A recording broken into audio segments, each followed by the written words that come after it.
So it's about 2 minutes past 1 now, so we'll go ahead and we'll start. First things first, welcome everyone to today's webinar, ending PDF AP1's and everything that you need to know about that. Joining me on our webinar today, we've got Archie Courage and Paul Clyde, both our friends at Formevo. We've worked with Formevo for some time now and to launch our new add-in for Quill Forms. Now, what Forms does, it's where you can complete and upload your forms online, and there are over 2,000 legal forms available. And if you would be interested in hearing more about forms, then please do send me an email at the end of the webinar, and my details will be there at the end. Now, just some housekeeping before we get started. The webinar will be recorded, and you will receive a recording of the webinar when it finishes. You'll also be able to see the summary deck as well. If you've got any questions, there is a chat box you should see. It'll be on the top of your screen, the little speech icon. Please do feel free to ask any questions you've got in there. There will be some time at the end where we will answer your questions, and we'll answer as many questions as we can live and show you what the answers will be. However, some questions, if we do need to take away and send you an answer later on, then we will also do this. So I'm now gonna look at the agenda for today. As you can see, there are 5 main points that we'll be covering, from the seamless process HMRC to Land Registry portals, and then through to Land Registry developments and what's coming soon. So without further ado, I will be handing you over to Archie Courage. However, Paul Clyde, who we work closely with, and any existing form clients who are on the webinar today will know Paul from their demonstrations of forms they've had. So Paul, if you'd like to say some words before we get started.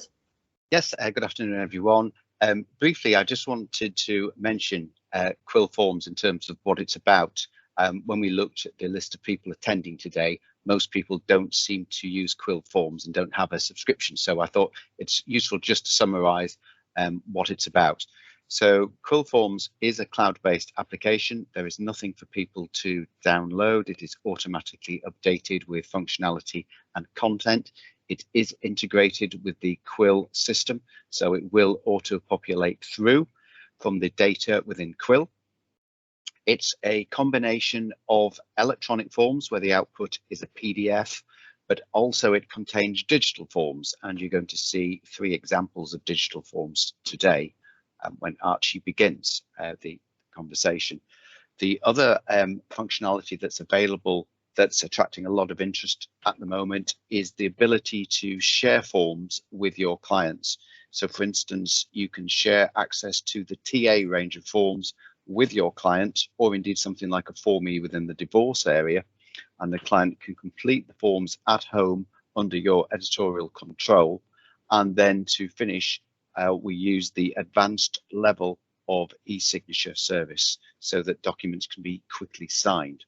So that's a quick summary as to what Quill Forms is about. And as Becky has mentioned, if you'd like to see the application in more detail, we can show you that at a later date. But I'll now hand over to Archie to go through today's agenda.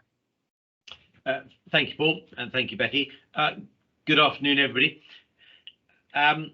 So Paul's introduction there mentioned digital forms. The Land Registry and its AP1 is the result of a digital transformation process. I had a conversation with the Land Registry in 2008, pointing out that stamp duty land tax data was very similar to that of the data on an AP1. And wouldn't it be nice, conceptually, if you could press a button and the information that is in post-completion, the beginning of post-completion, which is your tax return, i.e. the client's tax return, wouldn't it be nice if you could press a button and that high quality validated data magically transfers into an AP1, and that way conveyancers, don't need to retype content and have the problems of transposition error. And HMLR would benefit from validated good quality data. And they said, yes, that's a good idea. We'll have a think about it. 10 years later, they did exactly that. They delivered something called the AP1, which is part of something called the Business Gateway.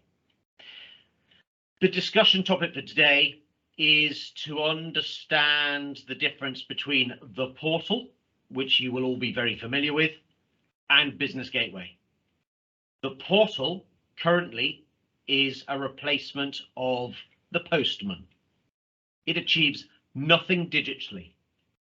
It just avoids the postman, because you upload a PDF based off a Word document or a Word document, which is a Land Registry AP1 form, as well as TR1 forms and so forth. You're just uploading documents, and they have to physically retype them, or OCR, which is to read them with a computer, which is not particularly reliable.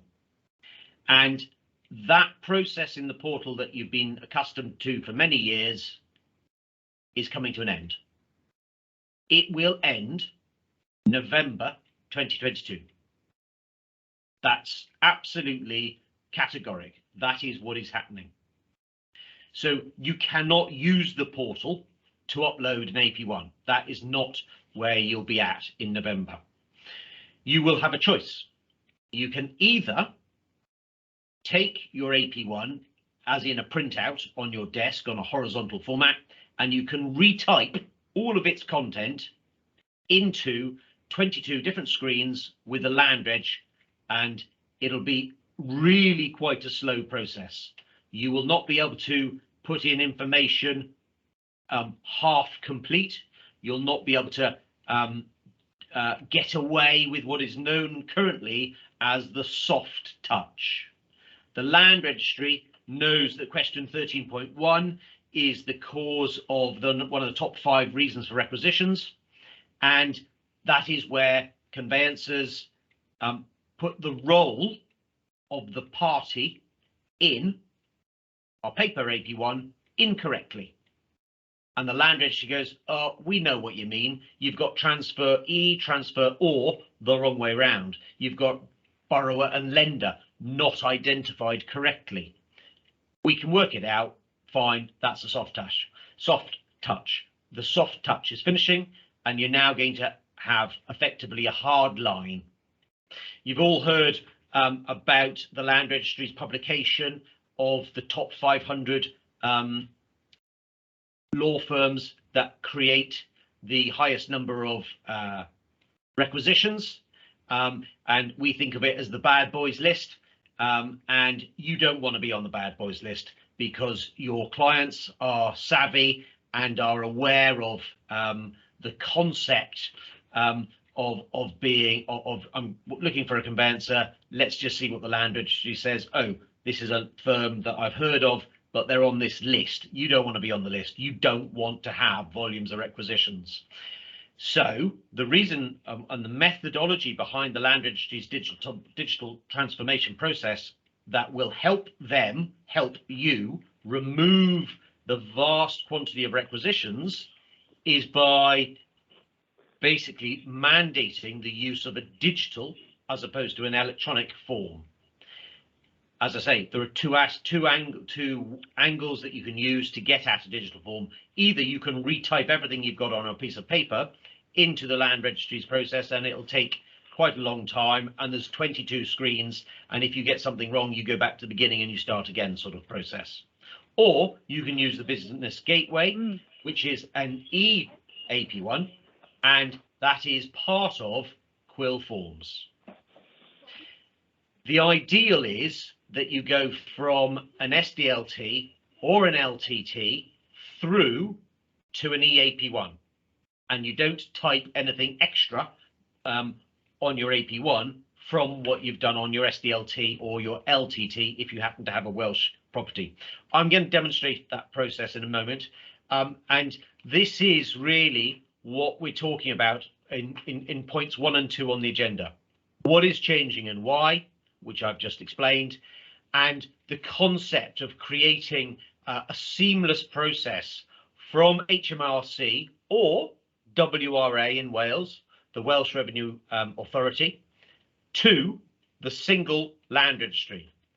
Now, the Land Registry, as I say, has its portal where you'll have to retype a piece of paper, or Business Gateway, which is a digital version, and that is what Quill Forms SDLT to Land Registry will be using, because the digital transformation process is obviously here to stay.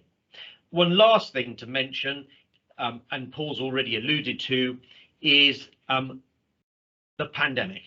It has changed the legal forms administration landscape.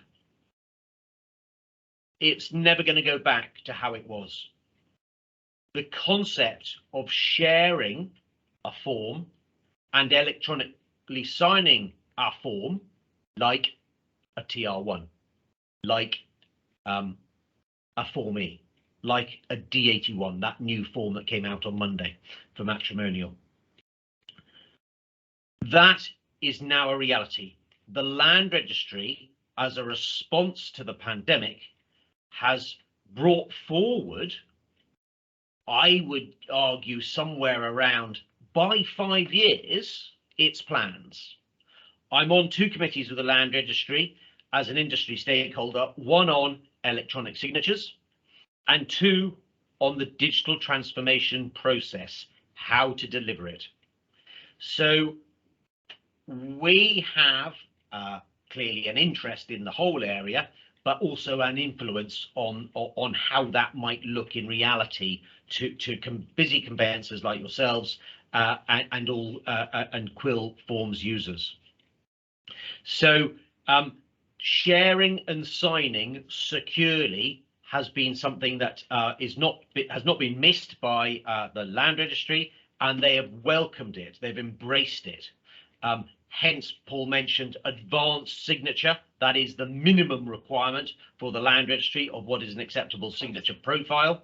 And going forward with digital deeds, where you will not need a witness, you will be having qualified electronic signatures, and Quill Forms is built on a platform that will accommodate for and take advantage of QES when that bubbles its way through the process. And I would expect that to be seen in more like everyday conveyancing within this year, 2022. The first digital deed signed with qualified electronic signature was November 2021. It was a pilot project, and it was done. It was the first time in thousands of years that a property transaction had happened without a witness making their mark. That is very, very significant. That is a response to the pandemic, and that is fuel injected digital transformation process. So I'm going to move on to a slide that describes how Quill Forms is future-proofing you. Dare I say it, it is evolving into a changing environment.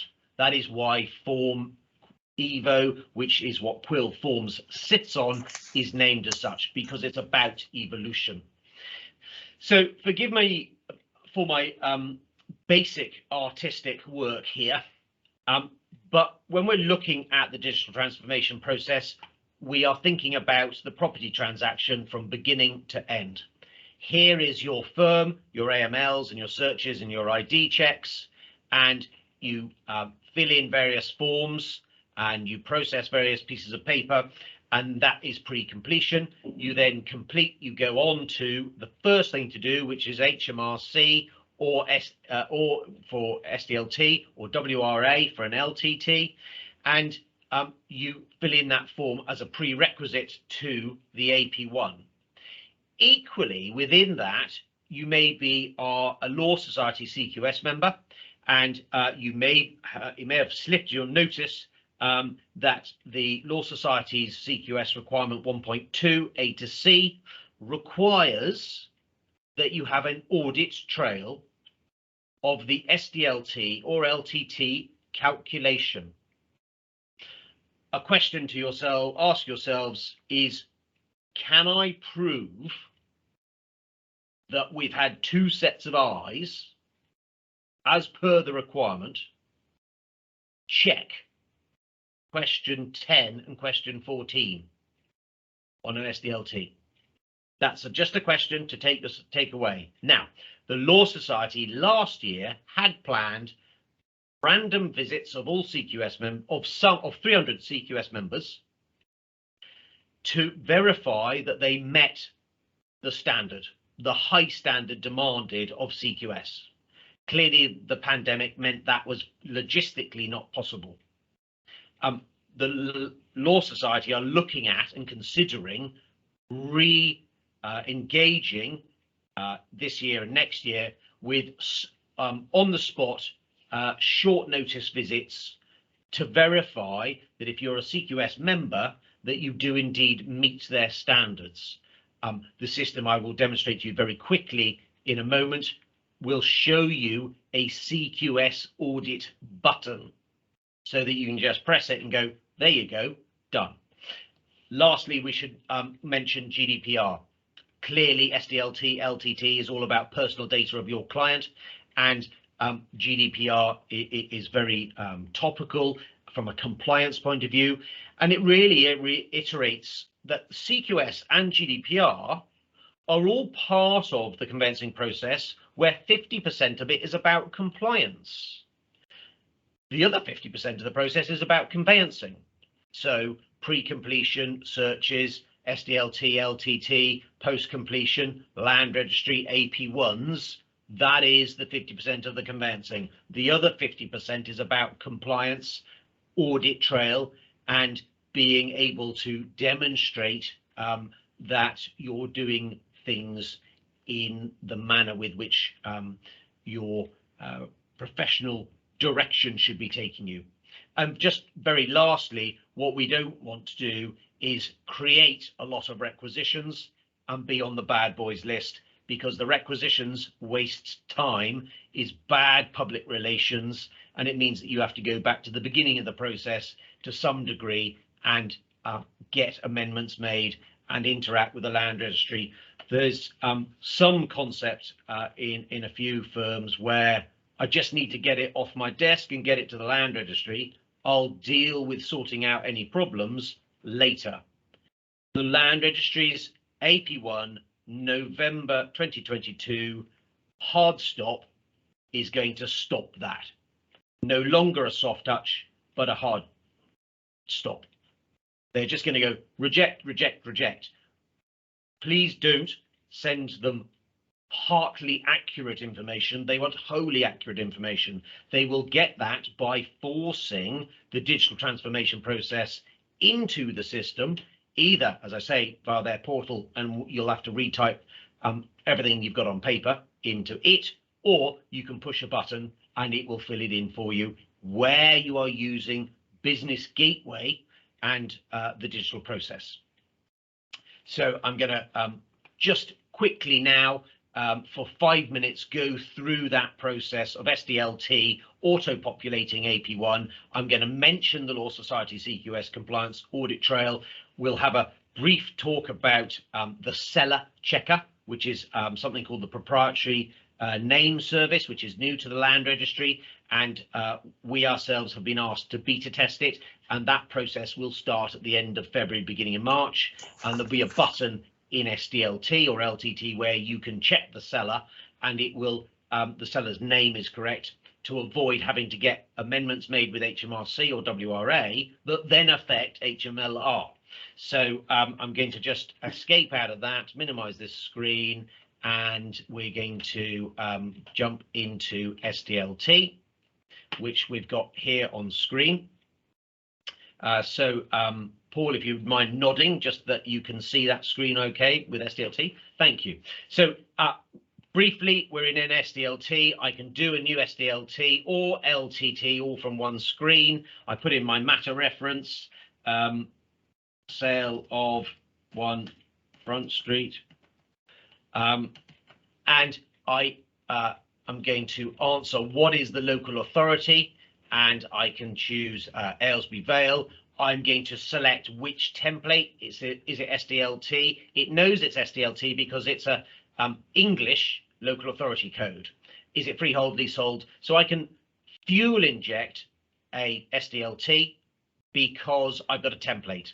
If I change this to a Welsh-based local authority code, it's going to give me the LTT equivalence of a template. So I'm just going to choose this Aylesbury one, and it's going to be a residential freehold, and I'm going to go add form, and it creates a form. I need to take ownership of the form, and the paper form is an output that you can get to, and you can send once you've completed the form. You can email that effectively to the client for verifying that that is all the information. That piece of paper that the client gets is split into these tabs, titles at the top, and so you can fill in about the transaction, about the land, the seller, and the buyer. And you can see from the template the part of this is already completed. So you can work your way through in a logical order, or you can jump around. And at the end of the process, you can say, check, then e-submit, and it goes, hang on, there's various things that you haven't filled in. You haven't put in a valid date in question 4. Go to the question 4, and then you can obviously put in that date. So in the best Blue Peter fashion, here's one I prepared earlier, and I'm going to click onto it, and this is an SDLT that has been filled out already. Within the SDLT questions, there is something called a quick fill AP1. I've got my paper file in front of me on my desk. I'm filling in information about the land. I've got the title number, and I've got the address that is being purchased, and I can see that it's a whole property for whole or part of title. It's a whole, so I've put in whole. So you can fill in these quick fill AP1s as you fill in an SDLT, or you could just leave them blank, send your SDLT, then fill it in. And at the end of the day, those quick fill AP1s get you to a stage where you can see the certificate. I can go print SDLT5, there's the certificate, and I can also punch through to fill in an AP1. You can only see the AP1 once you've done your SDLT or LTT. So for this process, or the one that I've already done, here is my AP1. The AP1 looks like the paper form you're familiar with. In fact, you can print it out like the paper form, but you cannot, from November onwards, upload as an attachment this form, because this is actually a digital form, and it has when it's in a draft format, it has an e-submit button where you can e-submit it. Now, this particular one I've already processed, and it has been submitted and accepted. And in the bottom corner, I have an audit trail that proves all of that process. So I'm just going to close out of that form for now, and I'm going to go back to my SDLT, and I'm going to close this screen so that I can show you, for example, a Welsh one. A Welsh LTT looks very, very similar, but it's red. It's to remind you that it is a Welsh one. We won't labour on Welsh ones too long because there are less Welsh transactions than there are English transactions, but really just to illustrate, a Welsh transaction looks the same as an English transaction, but in fact is different. And lastly, we've got here a transaction that happens to have question 1 as 03 code. It is a non-residential. Therefore, on this particular screen, if I select that there is a lender, and I move this out of the way, there's an interesting point to be made here. SDLT is HM Revenue and Customs. AP1 is HM Land Registry. MR01 is Companies House. All 3 .gov agencies use the same or similar data. and that's the names and the addresses of the buyers and the sellers and the land. So on this one screen, you've got 3 separate, disconnected government agencies, but the data flows. And that is what the digital transformation process is aiming at, to allow quality data to flow between agencies via the likes of your Quill Forms, and that is the end game, and it is being delivered right here, right now. In fact, it's been there for the last 3 years. The take-up of it has been for MRO1s very high, for AP1s really quite low, for SDLT it's massive. SDLT back in 2008 had, via HMRC, 400 staff, 4 different offices, collecting £7 billion. At the end of the digital transformation process in 2012, 2014 type time, they had 1 office with under 100 staff and were collecting £9 billion. The only thing that had changed was stamp duty land tax had become entirely digital. AP1s and the business gateway for the last couple of years, a bit of lethargy, a bit of apathy, bit of a crazy kind of time of in the conveyancing world has meant it hasn't been adopted nearly like as much as SDLT has done. So the Land Registry are forcing that change upon conveyancing. They will not accept an AP1 in paper from November onwards, and that's the key point here. It was just it's a good screen to illustrate how that looks and how that is. I can go check then e-submit, and we mentioned briefly about the Law Society CQS requirement, and I mentioned question 10 and question 14. There is a button here to say I have double checked it. I have double checked it, and that is recorded in the audit trail. So when I click on Form CQS Audit, I can get a printout of that audit trail. There's also a reference to the CQS requirement 1.2 A to C, and if you click on that link, it'll take you straight to that requirement. Quite a lot of conveyancers have been busy enough that they haven't been able to review that requirement. There are other requirements, obviously. It might be prudent to do so before the Law Society starts reiterating its requirement that all of those requirements are in fact met in order to hold the coveted CQS badge, which is there. So that is an interesting example of the digital transformation, joining different government agencies together with the same data. As I say, it takes you through to an AP1, it fills in your AP1, you add your attachments for things other than an AP1, you add the transfer and the charge, and you can submit it. You can only submit it when it's got all of the data that it needs, and then you wait, and when it comes, and the form will say it's pending, and if there are further requisitions raised, you will get an email to say there are requisitions raised, 3 of, can you answer them, and so forth. And there is a button that says reply to requisitions, a big green button. You hit reply to requisitions, you get into a sort of a WhatsApp chat with Land Registry, and you can upload and you can make comments and so forth. And that is how the replies to requisitions happens. But there will be less replies to requisitions in the first place because it has been digital. And when it is accepted, you get your Land Registry documents back within the system, ironically, of course, as a PDF, and we're back to a piece of paper. But that is a piece of paper that you will be familiar with, that you print and you put on your file to prove that the whole process of post-completion has been conducted successfully.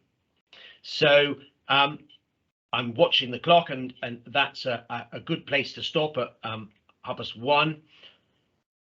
We can move on to questions now, and I think Becky is keeping an eye on any questions that have come through in that process. So I shall stop at that point, and we'll move back to the slide deck.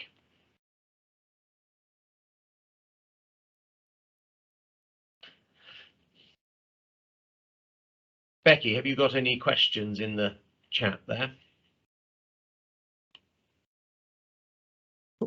I'm just looking in the chat now and there aren't any questions there.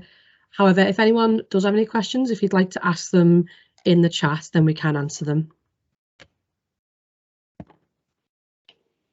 I think it just, if anybody doesn't want to ask a question here and now and thinks of it later, that's great. Obviously get in contact with Becky. But the Yes. question that we quite often get is this new way going to be quicker? And it's a double-edged answer. If you want to carry on using the portal, your completion of an AP1 will be slower. Once the sea change has occurred, once evolution has happened, you will find that using a digital AP1 will in fact be quicker. Why will it be quicker? Because it will have cut out the typical 5 reasons for requisitions. It will have managed your data input and your data process so that the output's quality is higher than has been the case up to now. That means there will be more land registry caseworkers freed up in order to deal with first-time registrations, which will be always paper-based, but there aren't that many of them any longer. They will deal with the complex transactions, with complicated commercial transactions. They will be free to help you get it right. When the majority, the 80-20 Pareto law, when the 80% is accurate first time, not fourth time around. And so eventually, yes, an EAP1 will be quicker, doing it by the digital process, but it'll certainly be quicker than having to handwrite everything back into the system that you've already got typed, because that is where you will have to be at should you wish to use the alternative, which is the Land Registry portal. So I think that's the top question that we have had from other webinars on this subject. There we go. Hopefully that was useful to everybody. As I say, if there's any questions, do ask them in comments now. Becky's there. If there aren't any and you think of them later, that's fine. Ask again. And just lastly, here is, as you can see, the phone number for the team at Quill. Just to remind you of that, do please jot it down and ping them an email or ring them. And hopefully that was a useful introduction to what's happening with the changes with the Land Registry. Thank you very much, Paul. Have I missed anything? Paul, you're on mute.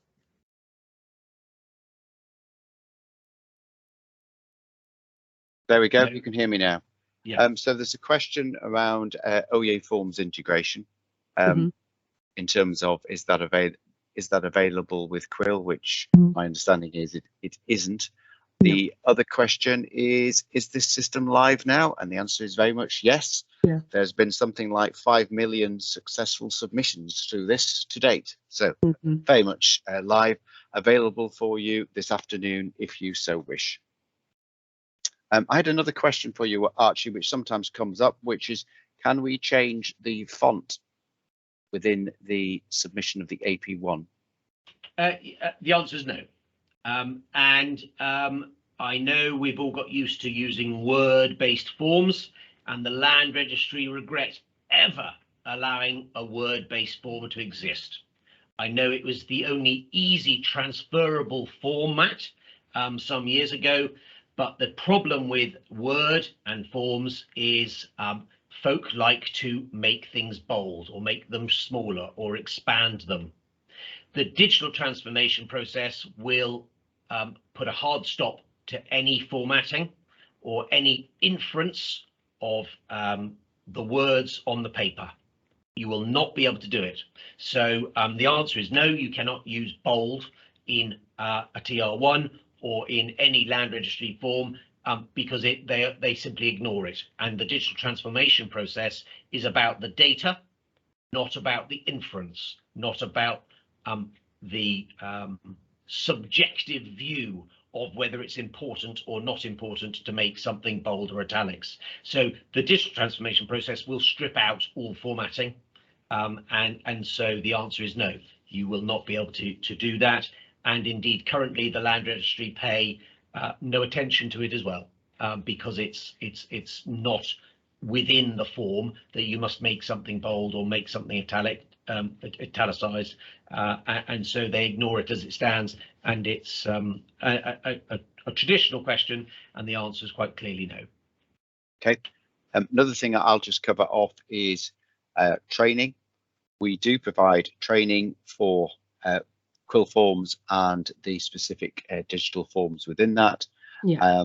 It's included in the price, and the other thing that we would do is we would invite as many of your users as you so wish to the event, but we'll also record it so that you've got that to show other members of staff who either can't make it on the day or who join the practice after the event. So that's all included, and there are also a considerable number of short user guides that relate to individual elements of functionality.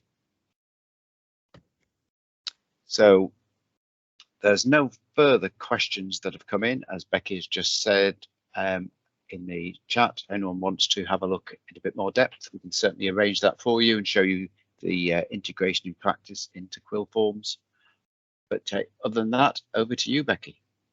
Yeah, so the demonstrations will be done with myself and Paul, so please do email me, and we'll get them in and show you Quill Forms together.